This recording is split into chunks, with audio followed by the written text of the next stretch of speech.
দেখেন, আমি দুবাই তারা গভর্নমেন্ট জব করতাম। আমি ইঞ্জিনিয়ার সালাউদ্দিন। হ্যাঁ, আমার পরিবার সহ আমরা সেখানে থাকতাম। তো আমি প্রথম থেকেই 16 বছর প্রবাসী জীবনের প্রথম থেকেই আমি এই প্রবাসীদের অধিকার সম্মান আদায়ে কাজ করার চেষ্টা করেছি। কারণ আমার সরকারি চাকরি ছিল, আমি ইচ্ছা করলে অনেক সুন্দরভাবে জীবনযাপন করতাম আমার পরিবার পরিজনের সেখানে। আমি চিন্তা করতেছি যে এই কোটি কোটি প্রবাসীর রেমিটেন্স যোদ্ধারা স্বাধীনতার 53 বছর যাবত কি অবহেলিত, নিপীড়িত, নির্যাতিত। স্বাধীনতার 53 বছর 13 বার রাষ্ট্রীয় ক্ষমতার পালাবদল হয়েছে, কিন্তু কোনো সরকারি প্রবাসীদের অধিকার সম্মান বা হক দেয় নাই। Airport, consulate, immigration, passport office, এই টিকিটের মূল্য বৃদ্ধি, এই যে কত প্রবাসীদের লাশ বিভিন্ন কারাগারে মানে হাসপাতালে রয়েছে, এটা রাষ্ট্রের তালিকা নাই। প্রবাসীরা দেশের জীবন্ত মুক্তিযোদ্ধা। প্রবাসীরা এই দেশের রেমিটেন্স দিয়ে দেশের বাজেট ঘোষণা, অর্থনৈতিক অবকাঠামো উন্নয়ন করতেছে কন্টিনিউয়াসলি, অথচ রেমিটেন্সদের কোনো সরকারি মূল্যায়ন করে নাই।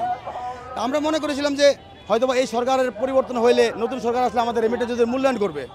সেই জন্য আমরা 19 জুলাই যখন ছাত্র জনতারা বুকের গুলি খাচ্ছিল, তাদের বুকের রক্ত বন্ধ করার জন্য আমরা বিশ্বের সমস্ত প্রবাসীরা রেমিটেন্স শাটডাউন দিয়েছিলাম।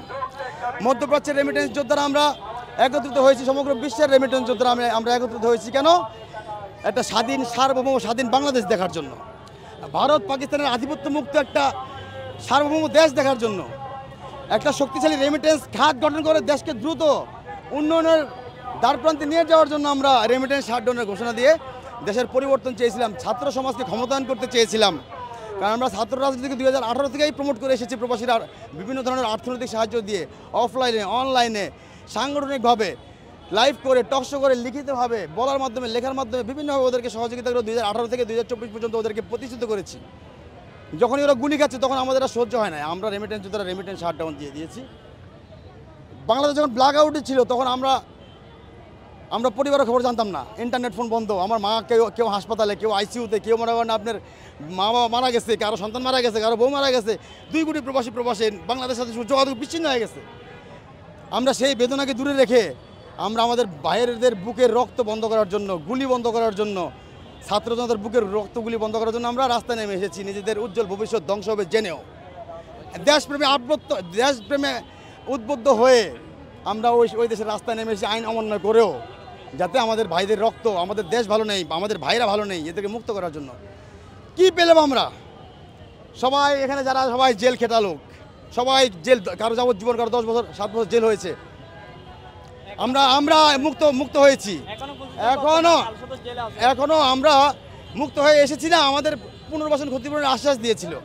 আপনারা সবাই জানেন যে মিডিয়া কর্মীরা যে আসিফ নজরুল সময়ের সঙ্গে বলেছিল সকল মিডিয়ার সামনে, প্রবাসীরা কত আত্মত্যাগ করেছে। তারা বিদেশের মাটিতে নিজেদের জীবনের পরোয়া করে নাই, চাকরির পরোয়া করে নাই।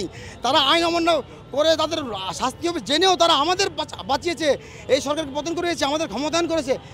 তাদেরকে আমরা পুনর্বাসন করবো অতি সত্বর। বুয়েসেলের সাথে কথা হয়েছে, বুয়েসেলের মাধ্যমে এই দেশে পাঠাবো, সেই দেশে পাঠাবো, এই করবো, সেই করবো, হাজার প্রতিশ্রুতি দিয়েছে।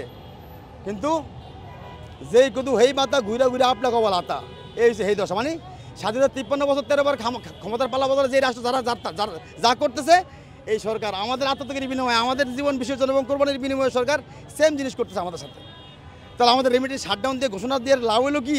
আর এতগুলা ভাই জেল খাইটা ওদের এখন মনে হয় চাকরি নাই, বাকি নাই, বউ বাচ্চা না খায় মরতেছে, আমরা না খায় মরতেছি। এখনও 35 জন ভাই জেলের মধ্যে বন্দী রয়েছে। ওই 7 মাস হয়ে গেছে জেলের মধ্যে বন্দী। ওদের মুক্তির জন্য কয়েকবার এরা চিটাগাং, সিলেট থেকে এসেছে, স্মারকলিপি দিয়েছে, দরখাস্ত দিয়েছে প্রবাসী কল্যাণ মন্ত্রণালয়ে, অহিংস আন্দোলন করেছে এবং তাদের নীতি নির্ধারণ পর্যন্ত পৌঁছানোর চেষ্টা করেছে। কিন্তু আমার মনে হয় ডক্টর ইউনূসের কান বরাবর যাই নাই বিষয়টা।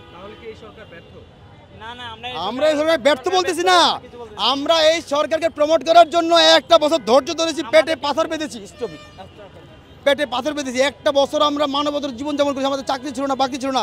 আমাদের 1 কাপড়ে খালি হাতে জেল থেকে বাইরে যে ডিউটি পরে যে প্যান্টটা পরা ছিল, এই প্যান্টটা এয়ারপোর্টে আমি চেঞ্জ করেছি। ওই দেশে আয়নাঘরের মধ্যে ছিলাম 12 দিন, কেউ 17 দিন।